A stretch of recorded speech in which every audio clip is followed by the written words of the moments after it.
કેશોદના કાલવાણી ગામે બાબા સાહેબ આંબેડકરની પ્રતિમાને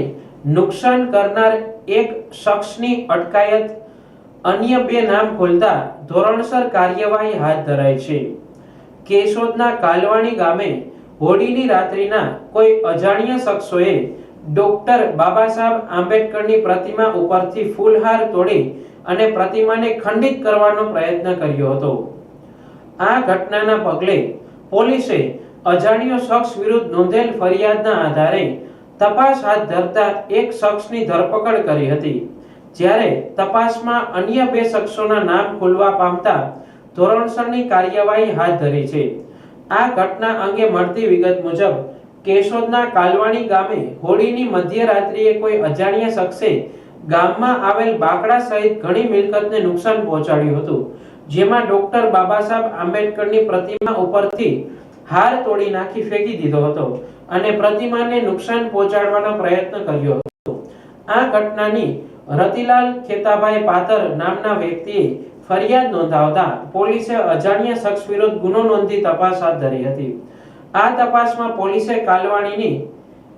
હિતેશ રાજુભાઈ દયાતર વિરુદ્ધ કાર્યવાહી કરવામાં આવી હતી, જ્યારે આ આરોપી સાથે અન્ય બે શખ્સો અભય દયાતર અને નરેશ દયાતર નામ ખોલતા પોલીસે તેમના વિરુદ્ધ ધોરણસરની કાર્યવાહી હાથ ધરી છે। આ ત્રણેય શખ્સોએ ટીકડખોળી કરી ગેરકાયદેસર કૃત્ય કરવા અંજામ આપ્યો હતો। ગઈ તારીખ 14/3/2025 એટલે કે હોળીની રાત્રિના કલાક 1:30 વાગ્યાથી કરીને 8 વાગ્યા દરમિયાન કાલવાણી ગામના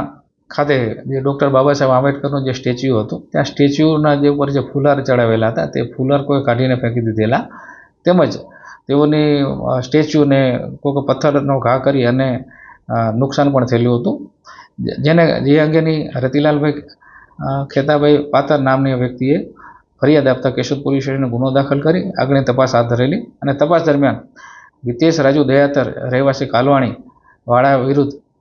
કાયદેસરની કાર્યવાહી કરી અને સુપ્રીમ કોર્ટની ગાઈડલાઈન મુજબની કાર્યવાહી કરેલી છે, જેમાં અભય દયાતર અને નરેશ જયસિંહ દયાતર જે પણ બીજા બે તેમની સાથે હતા તે પણ તપાસમાં ખુલેલું છે। તેઓના વિરુદ્ધ પણ કાયદેસર કાર્યવાહી કરવાની તજવીજ હાથ ધરેલી છે અને તપાસ દરમિયાન જાણવા મળે છે કે આ ત્રણે જણ કોઈ ટીકડખોરી કરી અને આ ઘટનાને અંજામ આપેલો છે અને હિતેશ રાજુ વિરુદ્ધ પણ અગાઉ